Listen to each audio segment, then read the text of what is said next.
Hey everybody, so I'm back again with another video for your viewing pleasure, and today I want to discuss the role of isolation exercises for someone like me who happens to be cursed, I suppose is the best word to use, with extremely bad genetics when it comes to weight-based training. So let's kick straight on with that.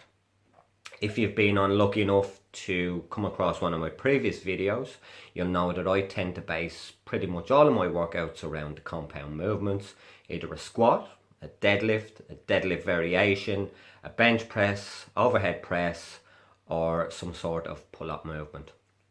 I think the compound movements give you the best bang for buck when it comes to overall muscular development, and I think they are the primary exercises when it comes to strength building. I think this principle is accepted by the majority of people you will see in online fitness. So if you look at online fitness videos, I'm sure you've come across this point of view a million times already. I think where differences start to emerge is in the level of importance people place on isolation exercises in their training program, and people on different ends of the training spectrum tend to have hugely contrasting views on the level of importance of isolation exercises in their training program. On one end, you will get some powerlifters who will primarily focus on the big three lifts, the squat, bench and deadlift, maybe an overhead press, put very little importance on the isolation exercises. Now, not all of them. I think people like Ed Cowan said he used to train like a bodybuilder in the off season, doing sets of 8 to 10, and he did isolation exercises.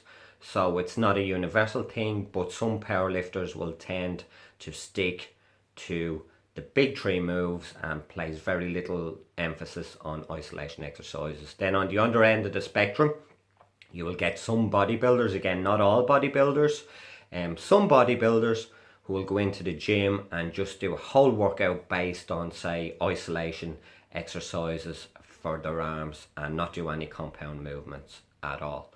I tend to find that this approach works for people on either end of the spectrum if you have really good genetics for lifting and strength building.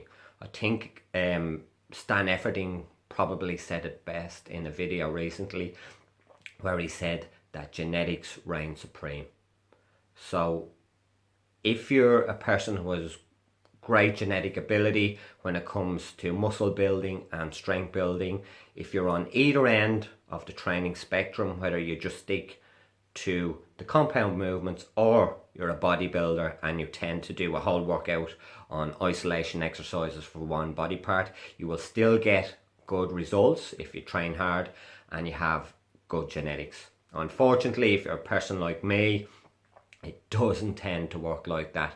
I have found through trial and error and some research that if I just stick to the compound movements on one end of the spectrum, or isolation exercises that will just focus on a particular body part on the other end of the spectrum, I tend to get suboptimal results. What seems to work best for me is a mix of compound movements and isolation exercises. So I'm going to describe how I would do a workout to show you how this tends to work for me. I'll use the squat as an example.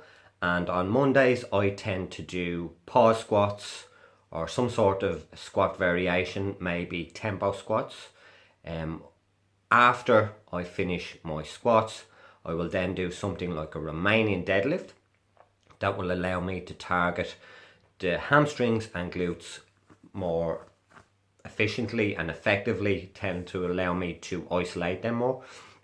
And then I might finish up with something like leg extensions, just to hit the quads a little more again. My quad development is weak, I want to bring it up, and I find that just doing squats alone doesn't tend to be enough for me.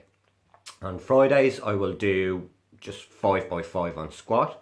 I'll follow this up with maybe just a regular deadlift or a Romanian deadlift, but again reasonably light, that will allow me to focus on squeezing my glutes and hamstrings and isolate them. I will finish up with either a leg extension or possibly even a Roman chair again, just to burn out the quads.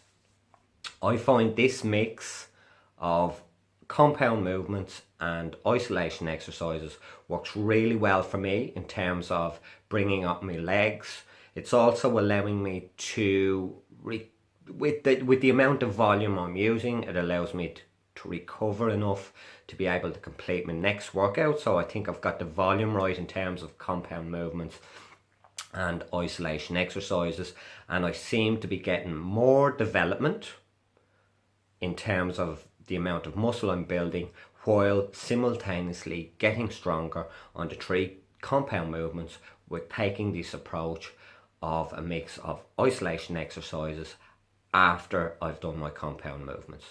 Okay, now I know this approach won't work for everyone in terms of the amount of time they can devote to isolation exercises, but unfortunately that's a whole other video. Okay, so if you got this far into the video, hopefully you found at least some of the information helpful, so please like the video and leave a comment.